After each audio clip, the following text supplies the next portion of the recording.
All right, Danny, can we please have a one word bridal themed prompt? Idol themed. Oh boy. All right, here we Um, go. Three. No, wait, you got to say it. You didn't say it wait. yet. The bridal theme is going to be dancing. Okay, here we go. Three, two, one. We haven't been dancing in a while, my wife and I. We literally, last night, as of this record, we're looking through our wedding photos to pick out for a photo book. We're like, yeah, when's the last time we've, danced anywhere? How many people, you have to be, at a wedding, right? Like, how often do people People just go dance? clubbing, Ken. Just not us.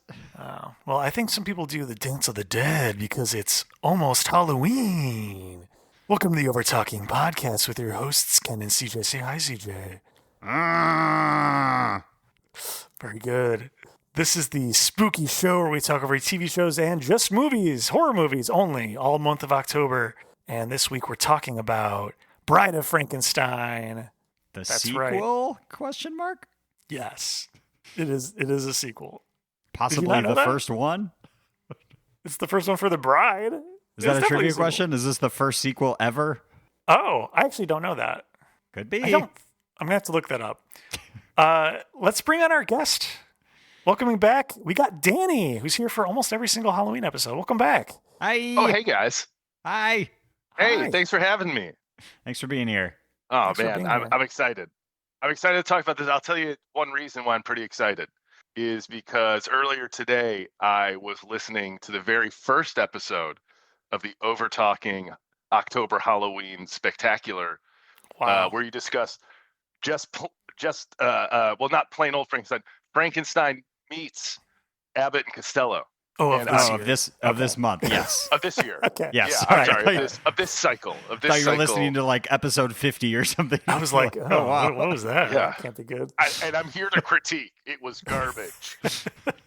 No, I didn't know. I think we actually talked about this, but I didn't had forgotten that you were doing Frankenstein meets Abbott and Costello first, and so it made me even more excited to have this conversation now, and to just continue to round out CJ's movie. I was to say horror movie knowledge, but really just all Just in general. knowledge. Yeah. Yeah, it's a nice bookend. It Frankenstein really themed. is. Yeah. And you know what? I haven't seen this one either. I actually have a pretty big blind spot for classic Universal monster movies. So I'm right there with you. I had not seen this. I'd seen the staples, but there were a lot of sequels to Frankenstein, and you really can't catch them all. It's not like Pokemon. no, that's true. But before we talk too much about Bride of Frankenstein, it's almost Halloween. Happy Halloween. Happy Danny- happy almost Halloween, guys. That's right. Oh, no. Oh, Danny, we've been asking most of our guests this month, but growing up, when you were going out trick-or-treating, did you hear of any wives' tales or any like urban legends about any houses around you, anything to do with trick-or-treating, anything like that? kinda. In a manner of speaking, yeah. I love the conversation about candy apples and razor blades. I mean, it's never a bad time to talk about mutilating children with booby traps. Yeah. But it is one of my favorite. It becomes socially acceptable to talk about it in October. So just great time. Nothing, not anything cool in the paranormal sense or the creepy house sense or anything like that. It was much more grounded in reality, and for me that made it fun. And it was in the town that I grew up, there was an area in which there was a higher concentration of older kids. And that was the area where things got buck wild, right? If you go into that neighborhood section, that's where you're going to have older kids trying to steal your candy or wrap you up in toilet paper or throw eggs at you. So God. you know to stay away from it. But think about it, right? Classic coming of age movie stuff where it's oh yeah, that's where the older kids are, and they're gonna try to chase us and steal our candy. We better not go over there, or should we? Right? And it just, I don't know, it just kind of made things fun. Nothing really crazy happened. There wasn't Mm-hmm. there wasn't like anything like that, but it just like, kind of made it exciting. It was like this one night where you could, especially as you got older and towards that age where you couldn't really trick or treat without looking like a weirdo anymore. It made it fun to add this other element and kind of like feel like you were out there by yourself doing something secret and fun and whatever. So that was the thing for us. It was like, hey, if you go over to this neighborhood, you better watch out, because that's where the older kids are, and some of them are going to go to high school soon. So watch it. Uh-oh. Was also a follow-up question, was candy apples ever handed out as a trick-or-treating? That's such a large thing to just, that's a like a very loose big apple. Yeah, not in my lifetime. No. Yeah. I will say they're delicious. I had one last night, the peanut covered one too. Affy Tapple. Like an Affy Tapple? Yes, Affy Tapple. I haven't had one of those in a long time. I'm pretty They're still sure I'm good. still afraid of the most horrifying thing about Halloween, getting your fillings pulled out by sticky candy. Been there. Yeah. Yeah. Wait, have you really? Been there? Does it happen to you, or you're also afraid of it? When I was younger, it wasn't like exactly fillings. It was like sealants, right? So it's basically the same thing. And yeah, I would chew on some super, super hard candies, or not hard, but like the chewy like stuff, densely like where it chewy gets- candy. Yeah. And I yanked one of them out. Not fun. Dang. Crunching on that. Ugh. Really gross. Did that didn't hurt though, right? Because it's just like No, bones.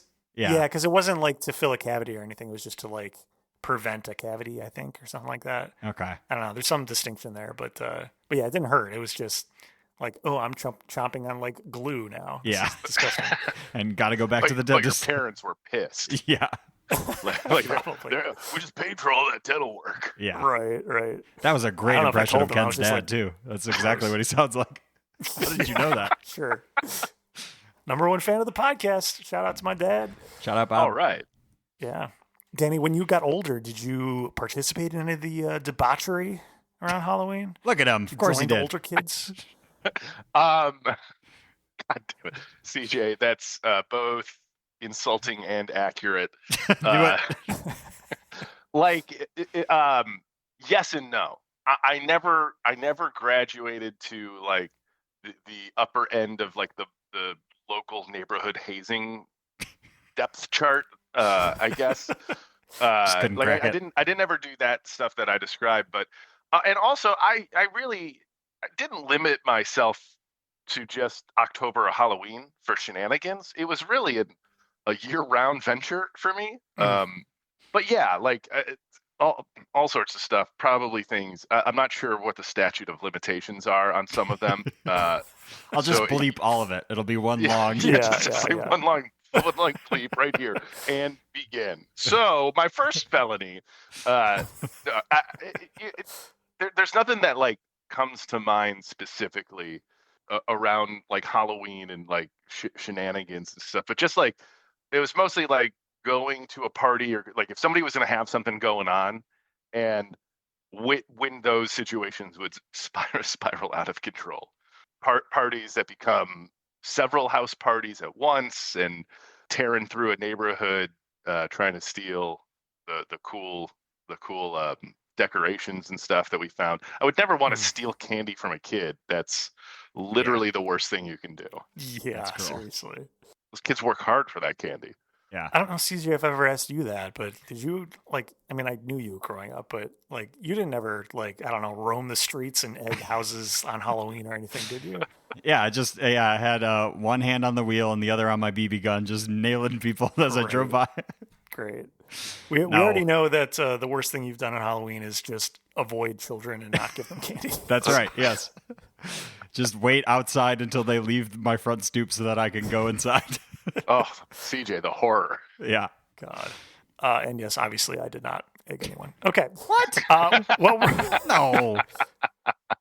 we're going to take a quick break, and we'll be right back to talk about Bride of Frankenstein and more coming up on the Overtalking Podcast.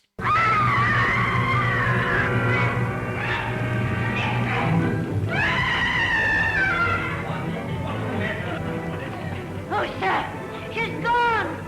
A monster! He's got her! And we're back on the Overtalking Podcast, joined once again by longtime guest Danny. And we're talking about Bride of Frankenstein. I want to make sure that you know that anytime I call your phone, Ken, I expect you to answer in that voice. Okay. And don't worry about what you hear on the other end. Just go with it. Great. With that sultry, deep voice of yours. I got you. Danny, we're going to put 30 seconds on the clock for you to describe for someone who's not yet seen Bride of Frankenstein, the super old one from the 30s, what it's all about. Ready, go. Frankenstein lives. Oh. Freedom good, fire bad. Frankenstein lonely. Oh. Aw. You still Smoke good. Yeah. Okay. 5, Frankenstein don't 4, know many word. 3, That's true. 2. Time. Okay. I think I it mean, was a pretty succinct overview of the film. That's about it. Yeah. That's it. Yeah. I remember before we started recording, you said that you were very prepared and you were worried about leaving things out like you've done in the past. And so I'm glad you were able to not mention a bride at all. And Hey, neither does the movie. you know what? That's true. Nor do they credit whoever the bride was. Ooh. Question mark. I like that. I like that they did that. I like that they. So I watched the original Frankenstein right before this because, Nice. I wanted to make sure I had the narrative sequence fresh in my head. And Respect. they do that. They do the same thing in Frankenstein, where like the monster is just question mark. Oh, and then, really? And then for Bride of Frankenstein, it's Karloff.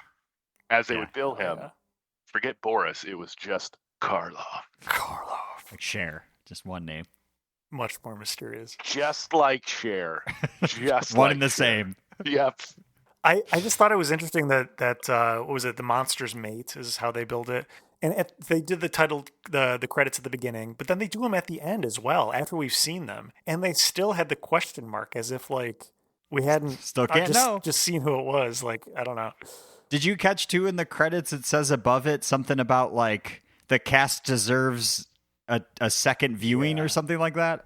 Right. I forget the Like, exact yeah, wording. so nice. We named him twice. Yeah. It was something like that. Yeah. I was like, huh, interesting. Okay. It's so fun. kinda nice. So one of the reasons I really enjoyed watching this was it's so relatively early on in filmmaking that you've got this really weird mix of like shit that looks amazing and kind of beautiful, and then just like the corniest, campiest shit.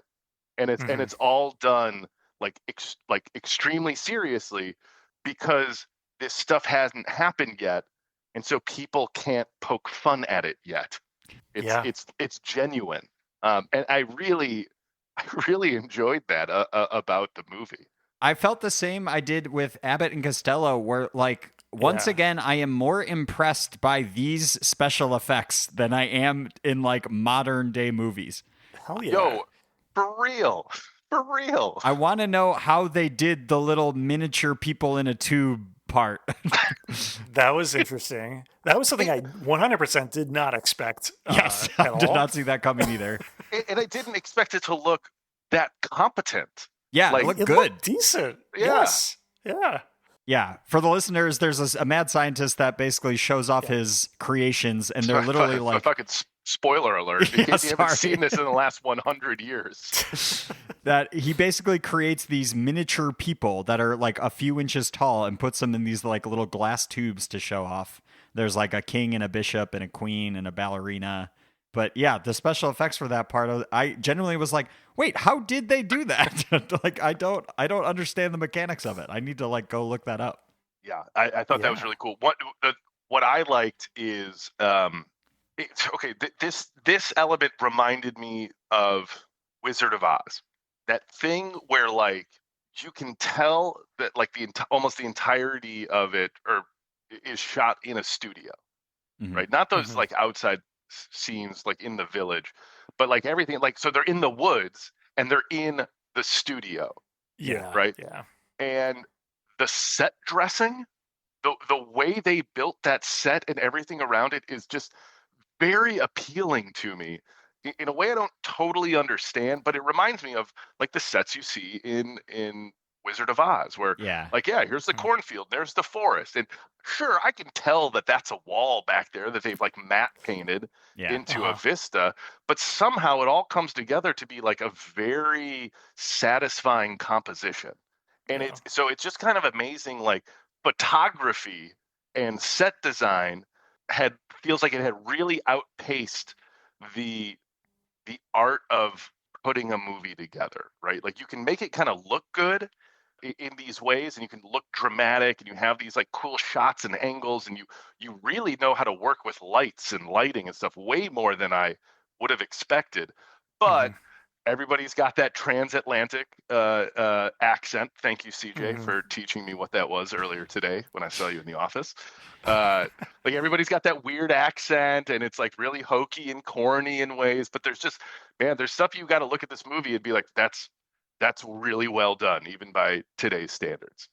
Yeah, I mean that was something I was thinking about when I was watching it, especially the wood scenes where it's like this could have been outside, right? Like, but clearly there's a backdrop. But the interesting thing that crossed my mind was like, well, they have complete control over what they want it to look like, right? Rather than like scouting location, they can paint whatever the hell they want back there, and they can make it look exactly like they want.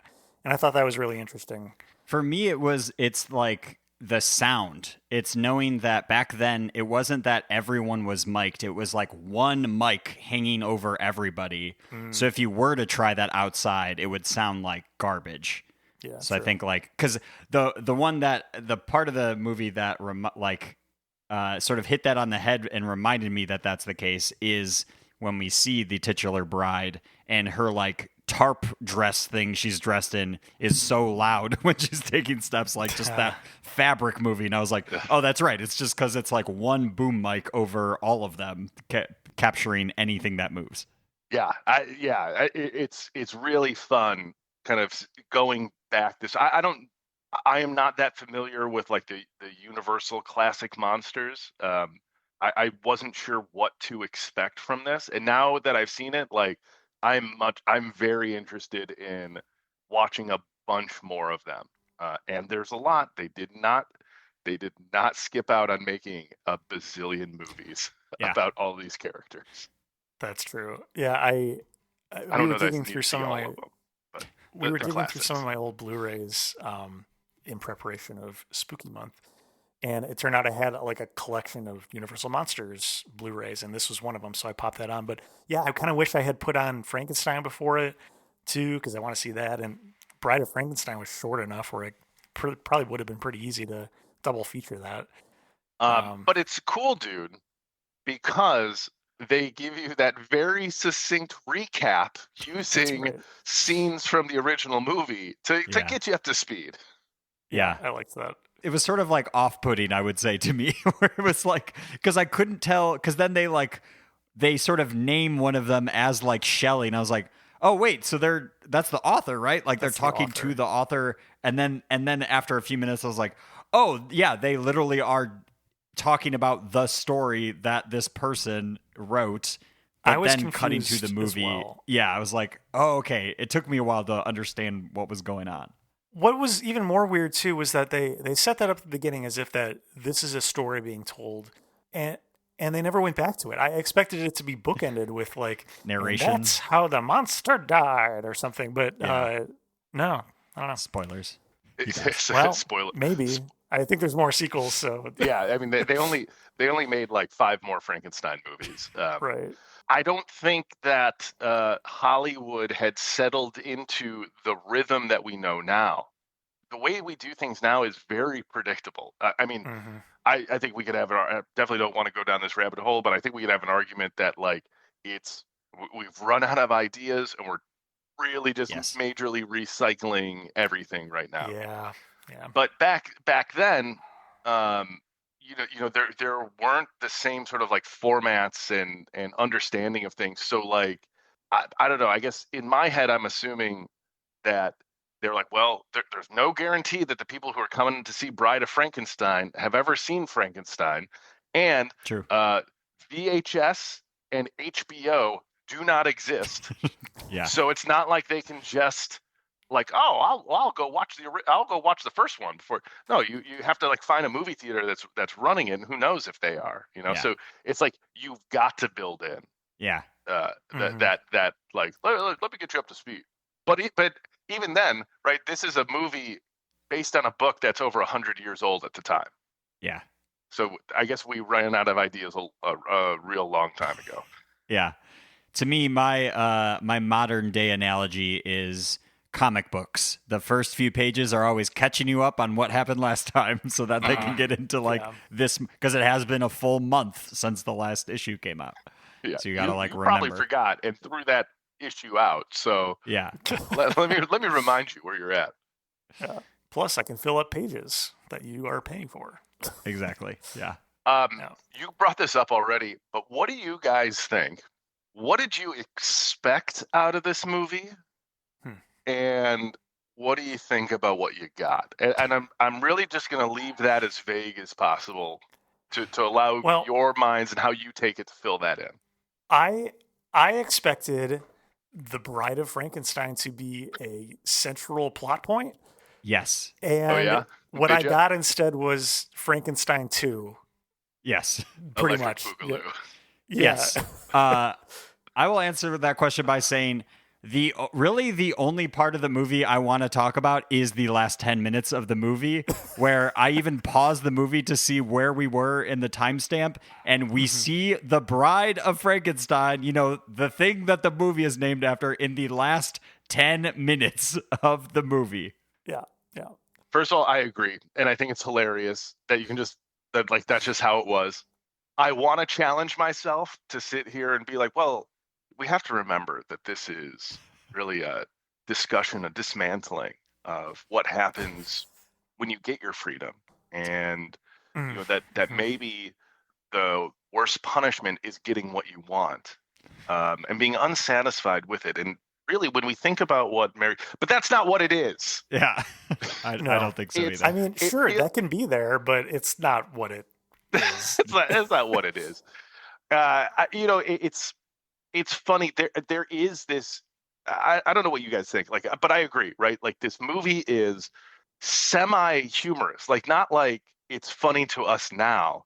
The character with seemingly the most lines is the fucking court jester of the film, Minnie, the assistant to Dr. Frankenstein. That just runs around the house. I wish that monster had just taken care of her right at the beginning. She's a bit obnoxious.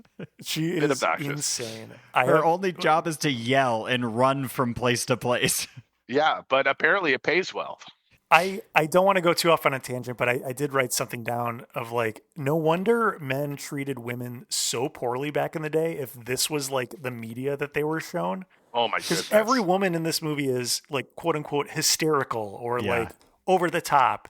And all of the men treat all of the women fucking horribly. Yeah. Like, one of them literally says to Minnie, like, oh, bite your tongue off. Yeah. Like they're telling women to shut up. Like, yeah. Like with a hard S, if that makes any sort of sense. Yeah. Even in the beginning, you're depicting Mary Shelley, who wrote the book Frankenstein, who at that point was already like a notable, famous author in the world pre-internet, which is like much harder to do. Yeah. And they depict her as some like not lilting flower, but some like delicate flower who's sewing, and she pricked her finger.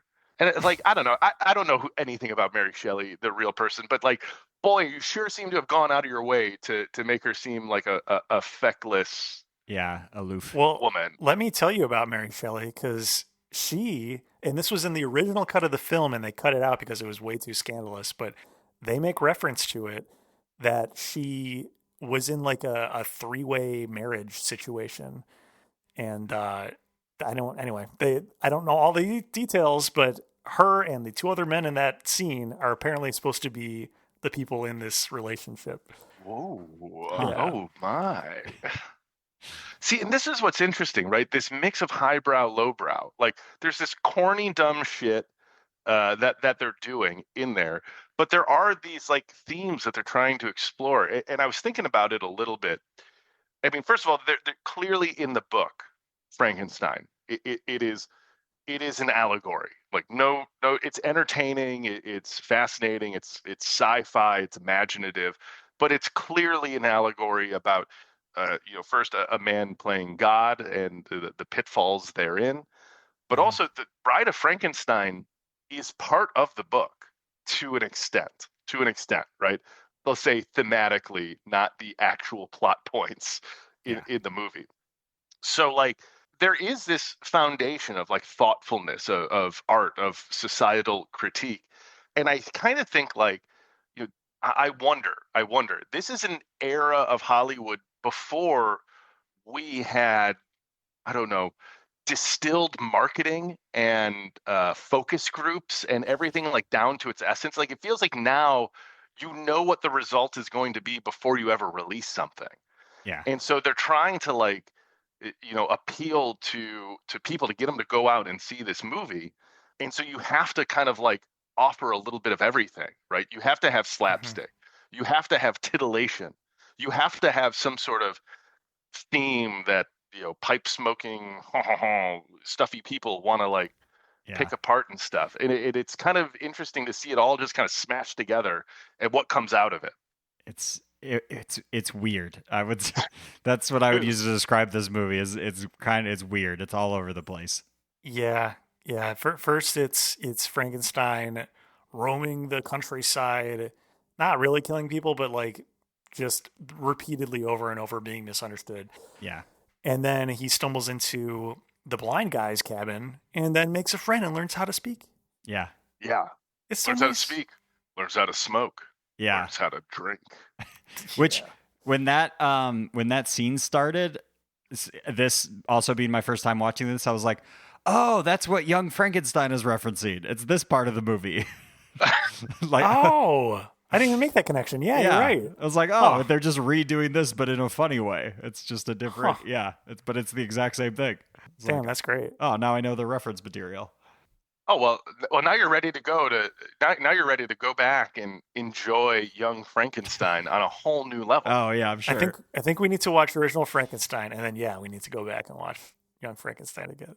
I thought it was interesting how selectively afraid of fire Frankenstein's monster is. Because in moments, he's afraid of fire again. And then in other moments, he's just literally reaching into fire to get like a roast chicken or something. Like, I don't know. It's all over the place.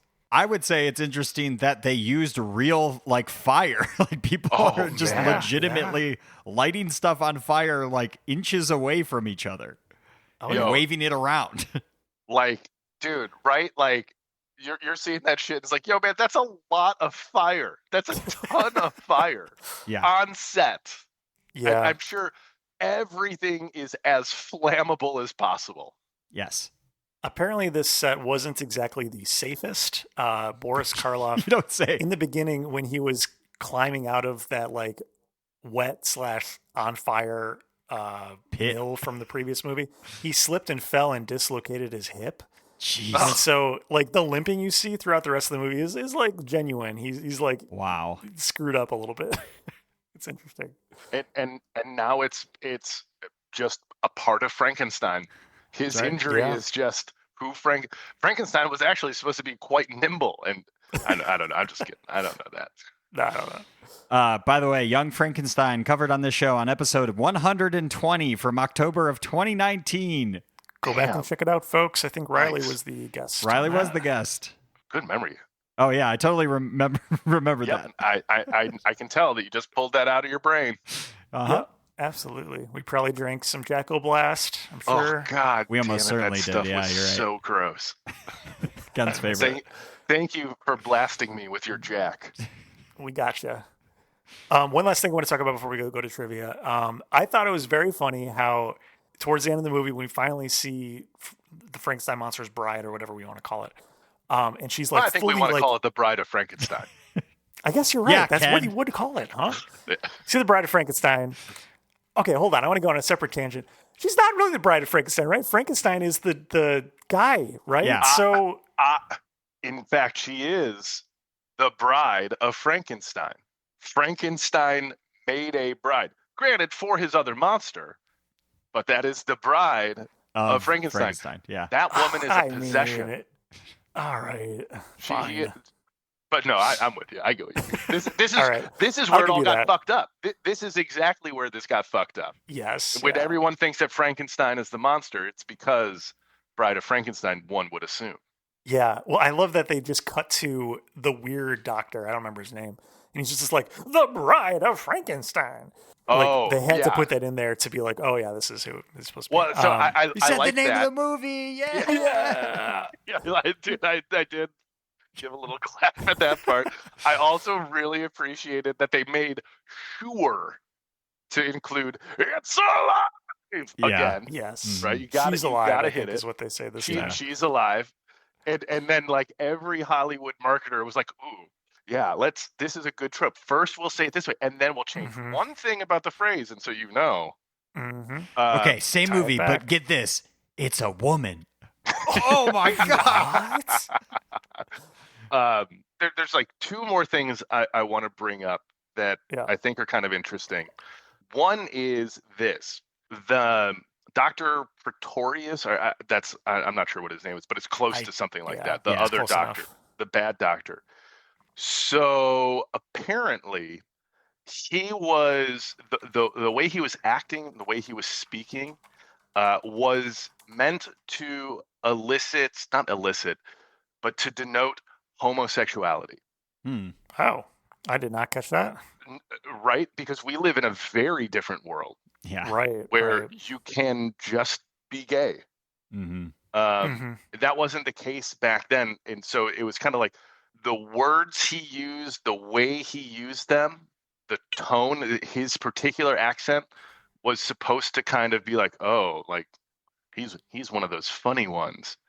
You know what? When he says the Bride of Frankenstein, he does kind of a mannerism, I guess, that could maybe be construed that way. I don't know. It's interesting. I never thought about that. I'm not bringing it up to like kind of pick that apart, but like once I kind of read something about that, I was like, oh, that's interesting because it's in the context of this is a pre-code movie. You know, there's before the like modern day rating system, of like R, PG-13, etc. There was a code that was established, but it was established, I want to say like within 5 or 10 years after this movie. And so it was like heavily censored in places. The fact that Frankenstein looked at the female dead body and was like, oh, was like, people were like, no, that's too close to necrophilia.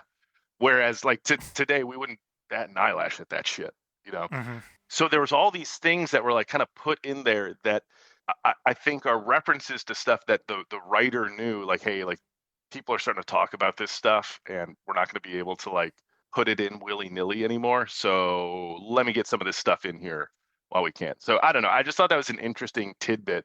Yeah. The way that they were navigating these like social waters. But here's another thing, just so I can get this out here. And I would love to know what you think of this one. I love the contraptions. Yes. Yes. Oh my God. Yes. Yeah. I wasn't prepared for how much I was going to love The laboratory. contraptions. The laboratory rules. Yeah. Dude, yeah. There's some real shit going on in there. There's some real dangerous electricity around. Oh, yeah. Yeah.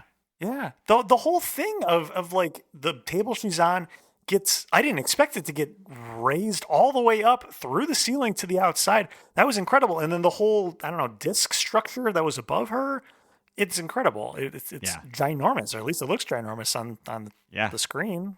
I found myself watching this and be like, oh, this reminds me of all these like campy, like 50s, 60s sci-fi movies that I think are really fun. And then it fucking occurred to me, what do you think they're lampooning? Yeah, this is like the original idea? mad scientist. Yeah. So I really enjoyed the science. I'm doing real good air quotes here. Yeah. You guys who are listening can't see it, but it's happening. I will circle back to that after trivia when I say my rating, but definitely want to talk about that part towards the end. Okay. We got to move it along. I have one last thing I just want to talk about. When she was totally mummified, flat head, they take the mummification off her head. straight up hair. Thought it Yeah, was hair poops awesome. out. Yeah. That- That all right. was the biggest achievement. Yeah. Forget life. That the bounce of that hair. Yeah. Oh my gosh. I didn't think that was going to Absolutely. happen because she was mummified. I was like, wait, isn't the hair from this movie? And then it cuts to that. I was like, oh, okay, so that's just it's just there now. Okay, got it. Yeah, okay. All right, guys, it's time for Hey, Did You Know That? Hey, did you know that? That's right. For new listeners, this is the trivia portion of our show where we pit our guests and CJ head-to-head to see who knows the most about what we watched. Danny, CJ, are you two ready? Well, CJ, are you ready? That was my yes. Oh, No, that was me. Did we do it at the same time? I guess Oh, sorry, so. I'll do one. That's my excited yeah. Oh, God. Okay, first That one's question. titled Horrible. Yeah. First question. Boris Karloff, who plays Frankenstein's monster, in case you didn't know, also played what other Universal monster? First person to shout it out gets the point. Wolfman. I know it's not that. Dude, Nope. And that's like the only one I know is not that for sure. Invisible I'm sorry, Man. Can I just Is cycle it the through all of Mummy? them? It is the Mummy. Yeah. Yeah. Oh, because he's big. It was Lon Chaney was the Wolfman. Correct. Yeah. I don't know how I know that. All right, Danny gets the first point. I'm Next sorry, question. CJ. I let you say a couple first. You did have an Yeah, I opportunity, appreciate it. CJ. Next question. True or false? True or false? I don't know what that other one was. True or farce? Farce. Is it a farce? Boris Karloff removed his teeth bridge work to appear more gaunt in this film. His teeth bridge work. And I would know what that means. It means like the sides of your teeth are fake. Dude, how do you not know that you love hockey? You should know all about extreme dental work. I bet you every single one of your favorite players has extensive bridge work. I'm sure they do, Yeah, but I guess probably. my interest doesn't go that extra level into their dental care. I mean, mine either. I'll say true because you're bringing it up. Okay. Okay, I'm going to say false because I think I happen to know the answer to this specifically, that he Go for it. couldn't take out his bridge work for Bride of Frankenstein because they gave Frankenstein words to That's say. correct. Ah. Yes. But he did take it out for Frankenstein, and so he looks more gaunt because, Mhm. like, like Yeah. if I chunk it in like Put that. in your cheeks. You guys can't see this, but these guys can't understand. It's a perfect where I'm- impression. Yeah, where I'm pressing my cheeks in real good. Not those cheeks. Also, now I've got to really dig into why I know so much about people's dental work. You're very into teeth. Yeah, what the fuck? When did that happen? But yeah, that's absolutely right. He did the same thing in The Mummy to appear more sunken in. Kind of cool. But yeah, trick question. You fell for it, Siege. I gotcha. This All fucking right. guy, man. He's a Next trickster. question. Which actor in this film acted with a broken leg for most of filming? Well, I'm The- going to say Boris Karloff because you said that he fell and hurt himself. Okay. I'll say And that. also, it's the only actor whose name I know. Yeah, I was just going to describe the You person. could say the character too. if the you don't grave know. robber guy, the assistant. The assistant. Okay. Both of you are incorrect. It was actually Colin Clive who played Count Frankenstein or whatever. Oh, Henry Frankenstein? Henry Frankenstein, yes. Like, can you he- just hear that? Can you just hear how not Henry. correct that name is? Yeah, Yeah, That's not his Henry. name in the book. Yeah, Henry. Yeah, he broke his leg in a horse riding accident right before filming, so he's sitting for most of his scenes. That's why Frankenstein's like, sit down. He's like, oh, thank God, finally. Okay, Wow. They really worked around some challenges. Yeah, with this sure film. did. Yeah. All right, Elsa Lanchester plays both Mary Shelley and the Bride of Frankenstein. She is presented as 7 feet tall in this film, but how tall is she actually? Ken, just a slight Or was correction. They pulled the Facebook. It's just Bride of Frankenstein. There's no the. It's cleaner. Bride of Frankenstein. I mean, when I'm referring to her, I could say the. No, Ken, the title of the movie is Bride of Frankenstein. You're incorrect. Okay. How tall is she? 5'7". Okay. I don't think she's over 5'7". I'm gonna say 5'3". 5-4. Danny's closer. Wow. Danny gets the point. CJ, are you on the board yet? I don't think so. Oh, man. There's a lot more. I have a lot of questions for this. He's on one board. The Board of my heart. Oh, mine too. Mine too. All right. How many pounds did Boris Karloff sweat off by wearing the Frankenstein outfit during this movie? Oh, God. This is an excellent question. Wow. How much can a human sweat off? What's the I mean, not human... like physically in sweat, but like how much did you lose I know. over the course of filming? Yeah. Like losing water weight. I'll take a first crack at this one, CJ. Sure. So Thank that 12 pounds. Okay. 12 pounds of sweat exuded. Yeah, my first instinct was 15, but I'll say 13, which is the smarter answer. That is a smarter answer, but it wouldn't have mattered. 20 pounds is what Wow. says. You lost 20 pounds during You gotta filming. buy all new clothes. Jeez. Damn. Yeah, that's pretty rough. All right. How much was Boris Karloff paid for his role on Bride of Frankenstein? Man, Good 1930s luck. money, Right. it's probably like $5, which would be like $1 million in our age. He got, a burger and a nickel, and he was happy with that. I have no idea. And then also, here's a question, not to like muddy the waters further, but like, were movie stars paid exorbitantly back then, like they are now? I have no idea. I don't know. And what would be exorbitant for the 1930s? I was gonna say like $1,000. I'm gonna tell you that I think that's way too low. Okay. I'm gonna say like 10 grand, because I feel like 10 grand's close to a normal person's home back then. Okay. Danny is closer, and like actually pretty close. $12,500 is what he was paid. Shit. He made $2,500 a week. Damn. Yeah, kind of weird. I Not bad. Googled it, by the way. $1,000 in 1935 is worth $22,000, almost $23,000 today. Okay. So that's 23 So- times the amount. it's really not that much still, because it It's comes still- down to what, like maybe $25,000 to $23,000, $25,000, somewhere in there, in today money. Well, didn't you say 1,000 was 22 or something? 1,000? 23. So, Oh, I'm sorry, I totally forgot a digit. My bad. yeah. So yeah, like $200,000 or $300,000. But like, yeah, for a huge Universal monster movie, I don't know. Yeah, maybe more, but I don't know. I wondered if they had royalties back then.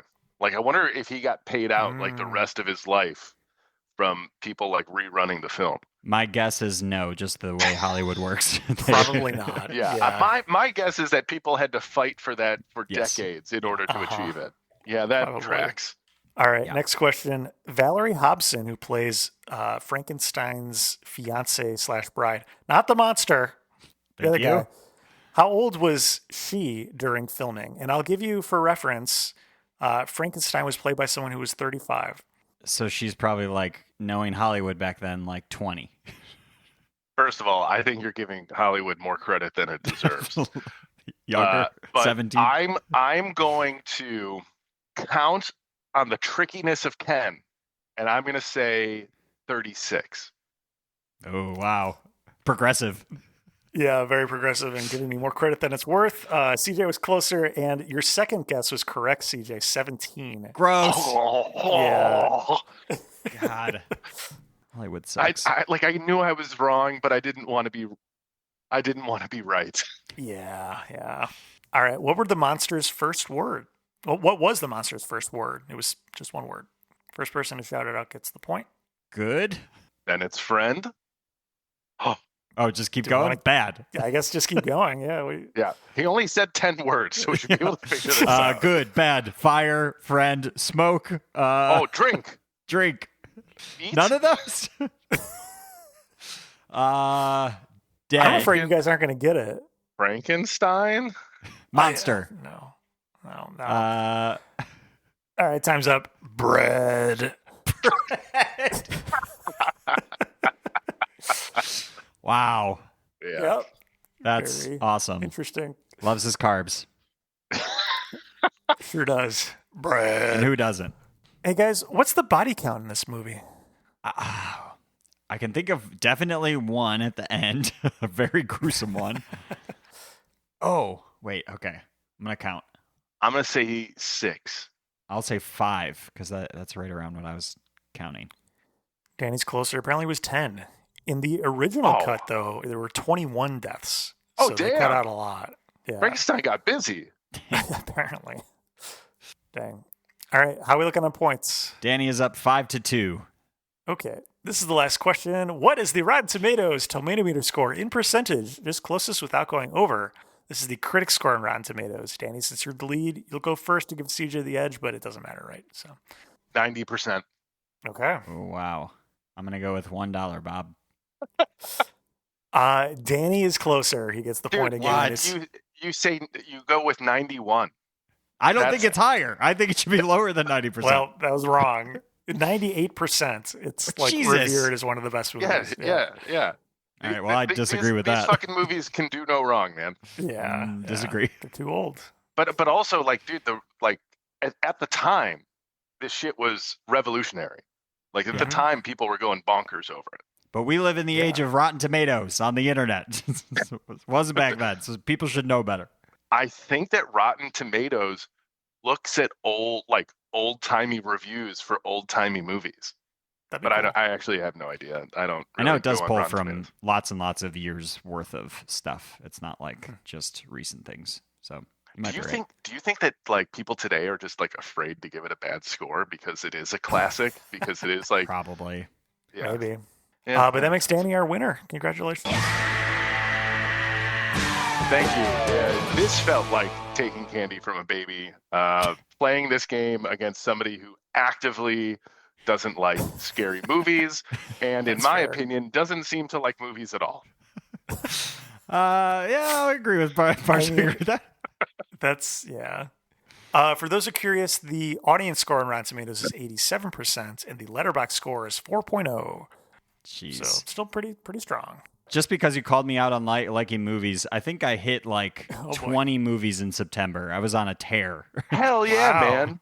What How many was of those that? were shitty action movies? Yes, a lot of shitty action movies. Okay. What did you like the best? What was your highlight of September? Highlight, I finally watched My Neighbor Totoro.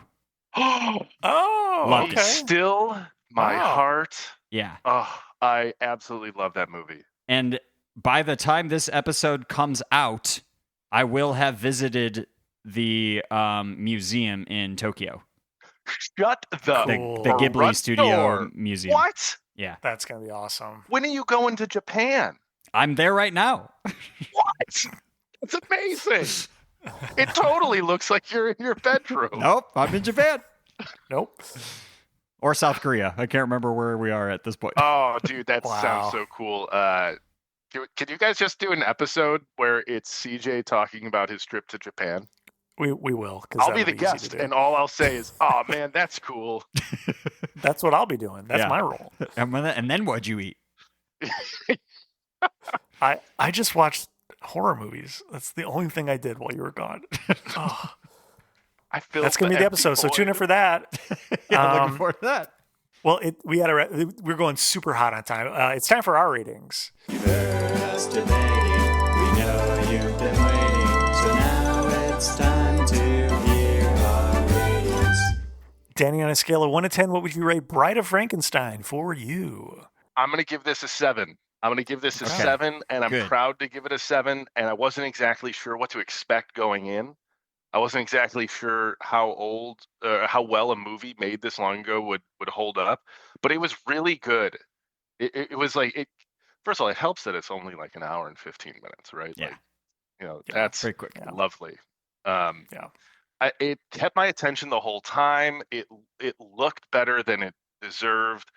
The acting actually seems better than it deserves in that like hokey old timey sort of way. This I would have given it an 8 if Dr. Frankenstein's assistant had less lines. Okay. I actually enjoyed the line. Maybe I'll do mine next. I actually enjoyed the assistant. Mr. Victorious is here. At first, when she first showed up, I was like, oh, wow, she is a lot. But as the movie went, I was like, all right, you're winning me over a little bit. It's fun.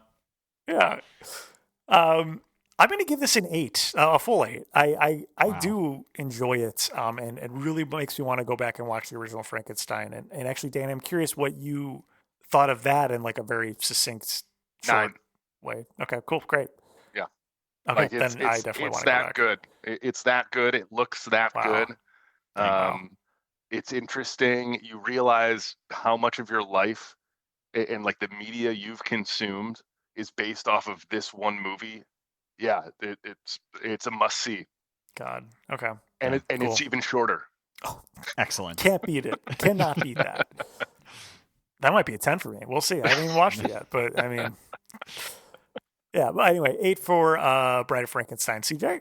For me, I have to talk about the ending. The last 10 minutes are the most interesting part of the movie. Last 10 minutes are we see the Bride of Frankenstein. They're at the lab. The Bride of Frankenstein, first reaction to Frankenstein's monster, she screams in horror, just like everybody else. It's like, Jesus Christ, this guy cannot catch a break. And then The original working title was Birth of the Incel. Jesus Christ.